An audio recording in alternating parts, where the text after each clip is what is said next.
Assalamualaikum warahmatullahi wabarakatuh. Pemirsa, berjumpa lagi bersama saya Fibi Srayu Anita dalam Jurnal Kotim. Informasi mengenai Kabupaten Kota Waringin Timur dan sekitarnya telah kami rangkum untuk Anda. Berikut informasi selengkapnya.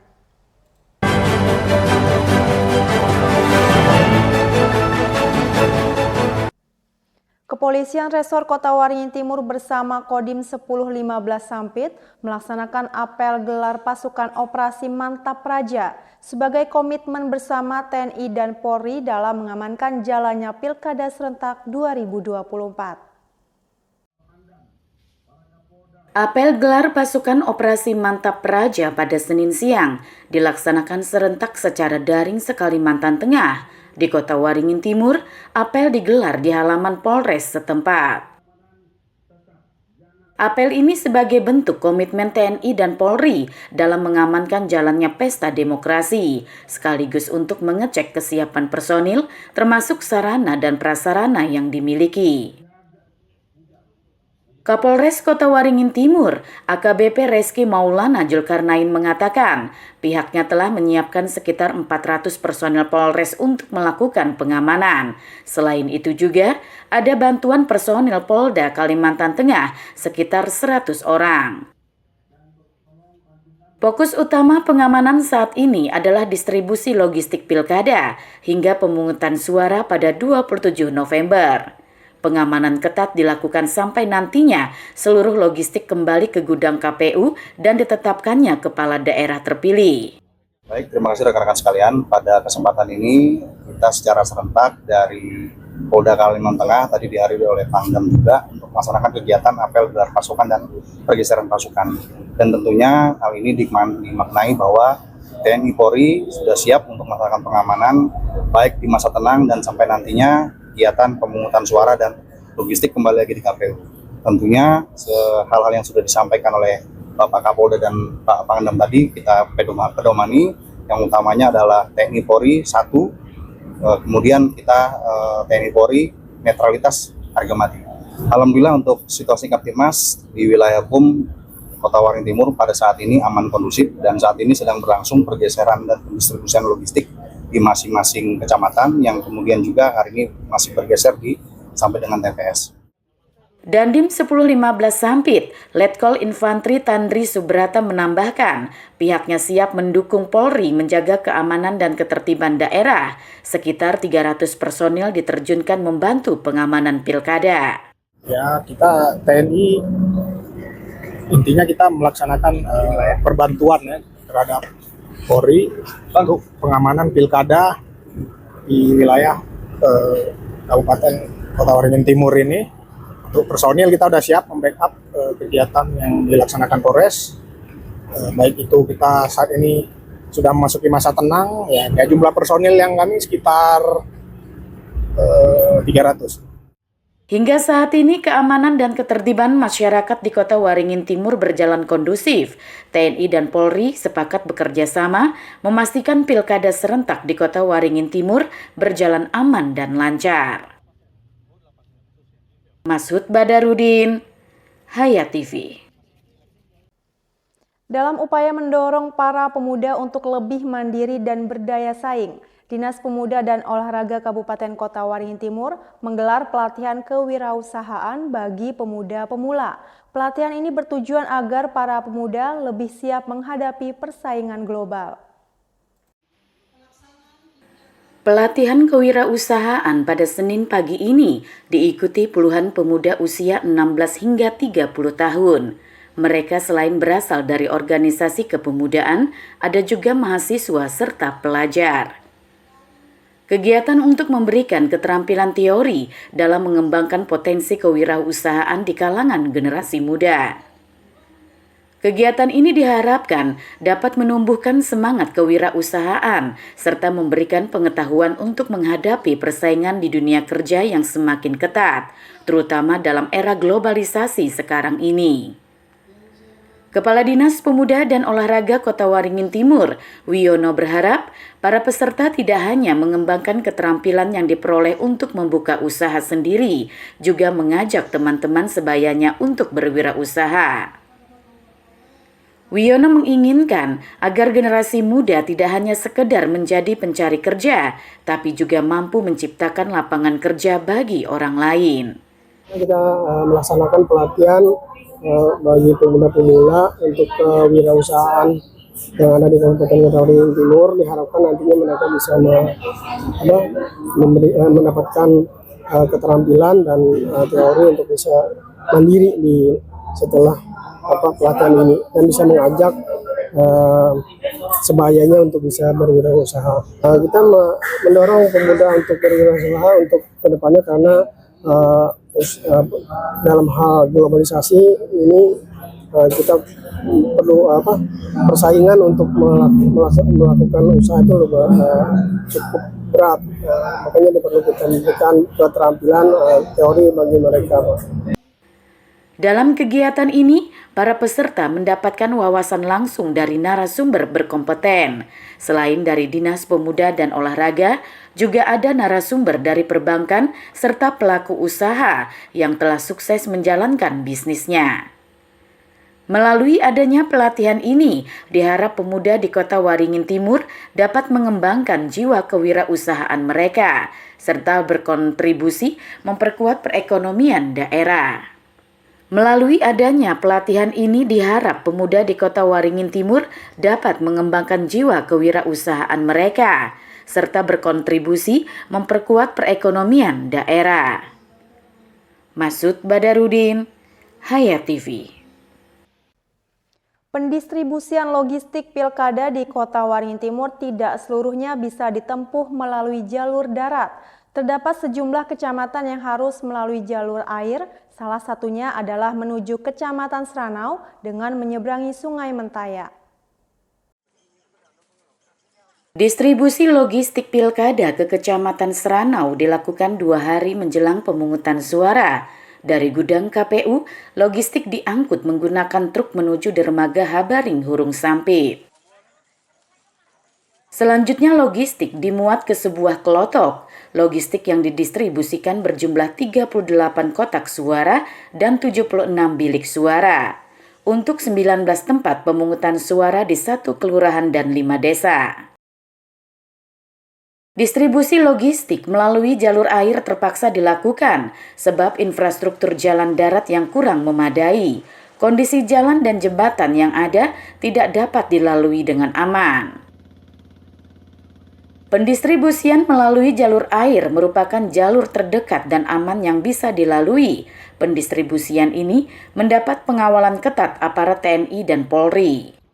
Kalau untuk sementara jalur darat memang kita mengalami kesulitan, yaitu medan jalan pertama itu, yang kedua juga banyaknya anak sungai yang jembatannya tidak memungkinkan. Kita khawatirnya nanti logistik kita malah tidak sampai, terus ada kemungkinan lain juga agak terlambat seperti itu. Kita meminimalisir keterlambatan yang akan terjadi seperti itu.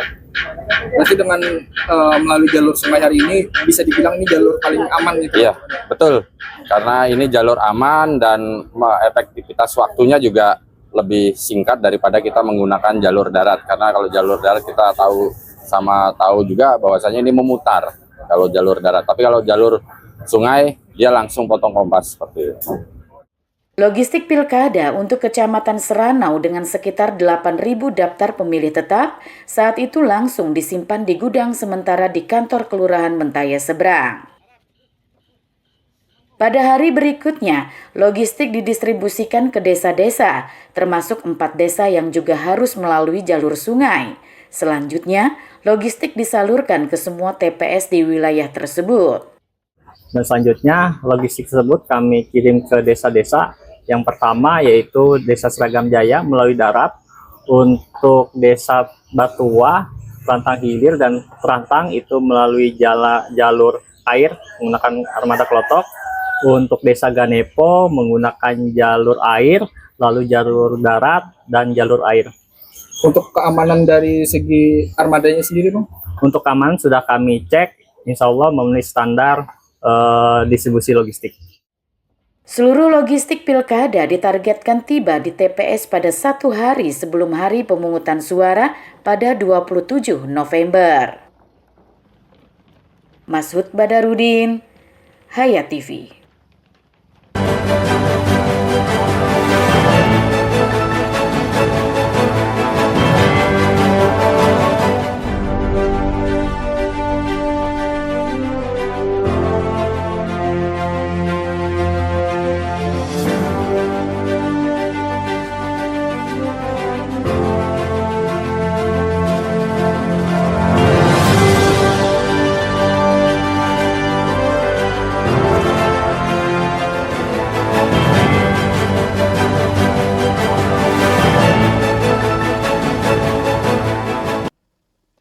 Dinas Pemuda dan Olahraga Kabupaten Kota Waringin Barat mendistribusikan door prize Jalan Sehat kepada warga Kabupaten Kobar.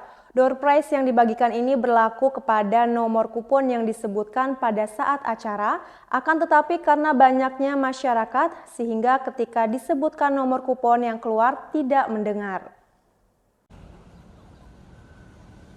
Dinas Pemuda dan Olahraga Kabupaten Kota Waringin Barat mendistribusikan door prize Jalan Sehat kepada warga Kabupaten Kota Waringin Barat. Door prize yang disediakan dan dibagikan ini berlaku kepada nomor kupon yang disebutkan pada saat acara, namun akan tetapi karena banyaknya masyarakat sehingga ketika disebutkan nomor kupon yang keluar tidak mendengar. Seperti diketahui bersama, Jalan Sehat Kalteng Berkah diikuti oleh sekitar 2.000 peserta, yang mana memadati Stadion Sampuraga dengan rute Jalan Sehat dimulai dari Jalan Sultan Syahrir hingga ke Jalan Diponegoro dan dilepas langsung oleh Gubernur Kalimantan Tengah Sugianto Sabran. Maka dari itu, sebagai bentuk apresiasi kepada masyarakat, panitia menyediakan berbagai hadiah door prize yang menggiurkan, seperti 13 unit rumah, 100 paket umroh atau perjalanan rohani, 20 sepeda motor, ratusan perangkat elektronik, dan juga sejumlah uang tunai. Muhammad Jufri selaku Kepala Bidang Pengembangan Kebudayaan dan Olahraga mengatakan bahwa Dispora Kobar merealisasikan door prize Jalan Sehat Kalteng Berkah. Dirinya memohon kepada masyarakat Kobar yang merasa memiliki kupon yang sudah disebutkan pada saat Jalan Sehat kemarin agar bisa disegera di cross-check di Dispora Kota Waringin Barat. Pada pagi hari ini kita mendistribusikan door prize kegiatan Jalan Sehat Berkah yang dilaksanakan hari Sabtu kemarin. Hari ini kami merealisasikan door prize setelah kami rekap, kami bagikan hari ini juga. Kami mohon masyarakat yang merasa memiliki kupon keberuntungan kemarin bisa cross-check ke Dispora untuk kegiatan pembagian mesin cuci, kulkas, TV, kipas angin, sepeda motor. Kami distribusikan langsung ada di gedung ONI. Terkait umroh rumah itu nanti mekanismenya kami salurkan ke provinsi. Dinas Kebudayaan Olahraga Kabupaten Kota Barat hanya memfasilitasi, membantu merekap nomor-nomor yang beruntung kemarin, dan hari ini kita realisasikan. Kita sama-sama kita lihat masyarakat yang beruntung kemarin untuk berantri mengambil door prize yang telah disiapkan. Selain itu juga door prize yang dibagikan pada hari ini yaitu mesin cuci, kulkas, televisi, kipas angin, sepeda motor yang mana nantinya akan diserahkan di gedung KONI. Terkait dengan hadiah umroh dan juga rumah, Dispora Kobar nantinya akan disalurkan di Provinsi Kalimantan Tengah. Di Dispora Kobar hanya mencocokkan nomor kupon yang keluar. Muhammad Iksan, SBTV. Menjamurnya pedagang kuliner di kawasan pantai Tanjung Panghujan selain membawa berkah bagi warga, namun juga berdampak pada penurunan pendapatan pedagang lokal setempat. Hal tersebut sebagaimana yang dirasakan salah seorang pedagang di kawasan pantai Tanjung Panghujan, Desa Teluk Bogam, Kecamatan Kumai. Pengelolaan tempat wisata alam Pantai Bogam Raya dengan bantuan penduduk setempat mampu meningkatkan objek wisata Tanjung Panghujan dan kesejahteraan masyarakat yang tinggal di sekitar pantai. Daya jual tempat wisata di lokasi pantai seperti keindahan alam, seni budaya, bahkan sajian kuliner yang ditawarkan dapat memberikan daya tarik tersendiri bagi wisatawan yang berkunjung ke tempat tersebut. Dapat meningkatkan ekonomi masyarakat. Merasa terbantu dengan kehadiran wisatawan di Teluk Bogam, hasil dari pengelolaan pantai itu dapat berdampak positif bagi segi sosial, budaya lokal, lingkungan, dan ekonomi. Namun tidak seperti halnya yang dialami seorang ibu Juraida, pedagang kecil yang menjajakan makanan dan minuman di lokasi dan bertempat tinggal di sekitar Taman Wisata Alam Tanjung Panghujan, Desa Teluk Bogam, Kecamatan Kumai, Kabupaten Kota Waringin Barat. Juraida mengaku sudah 10 tahun berjualan di tempat itu. Beberapa bulan terakhir ini dagangannya sepi pembeli setiap harinya. karena menjamurnya pengelola tempat wisata berskala besar di Bogam Raya, sehingga saat ini menjadi pedagang musiman di tempat tersebut. Seperti pada libur akhir pekan dan pada hari libur nasional lainnya. Pada hari-hari tersebut mendapatkan hasil 200 sampai 300 ribu rupiah per harinya. Juraida yang usianya sudah berumur ini juga sebagai tulang punggung keluarga dan harus membiayai anaknya yang masih sekolah, sedangkan suaminya sakit-sakitan sudah tidak dapat bekerja lagi, dan putra pertamanya bekerja serabutan hanya cukup untuk keperluan hidupnya sehari-hari. Besar harapan Juraida ada bantuan dari pemerintah terhadap pedagang kecil seperti dirinya. Kemana ya, saya biasa kalau minggu tuh dapat 300, 200 seminggu sekali. Oh iya Bu. Nggak ada modal Bapak, nak nambah-nambah gitu. Oke. Kurang Pak, kurang ramainya sekarang, nggak kayak dulu. Itu ramai udah buka tempat pariwisata tuh. Dulu kan di Krayan nggak ada, di Sibuai nggak ada, cuman di Tanjung Penghujan yang ada. Iya. Berarti Harapan saya guys, semoga diperhatikan dah dari pemerintah gitu. Pernah Pak saya dipoto keronjong saya tuh, saya ndak dapat bantuan, yang lain yang di rumah yang dapat bantuan. Udah 10 tahun saya nih. Pantai Teluk Bogam menjadi salah satu dari kekayaan wisata bahari yang dimiliki Kalimantan Tengah. Nama pantai ini diambil langsung dari nama lokasinya berada, yakni Desa Teluk Bogam di Kabupaten Kota Waringin Barat, Kalimantan Tengah. Sebagian juga menyebutnya dengan nama Pantai Tanjung Penghujan, karena letaknya berada di dalam teluk dan memiliki tanjung yang diberi nama Tanjung Penghujan. Hanya dengan menempuh perjalanan kurang lebih 2 jam dari kota Pangkalan Bun, para pengunjung akan mendapatkan kepuasan melihat keindahan alam dan keunikan kawasan yang dihiasi pepohonan bogam, yakni tanaman yang menyerupai pohon bakau atau mangrove, sehingga masyarakat setempat kemudian menjulukinya dengan nama Teluk Bogam. Jamri, SBTV. Demikian pemirsa berita dari Kota Waringin Barat tadi sekaligus menutup jumpa kita pada kali ini. Saya Fibi Srayu Anita mewakili jajaran yang bertugas, mohon undur diri dari hadapan Anda. Terima kasih dan sampai jumpa. Wassalamualaikum warahmatullahi wabarakatuh.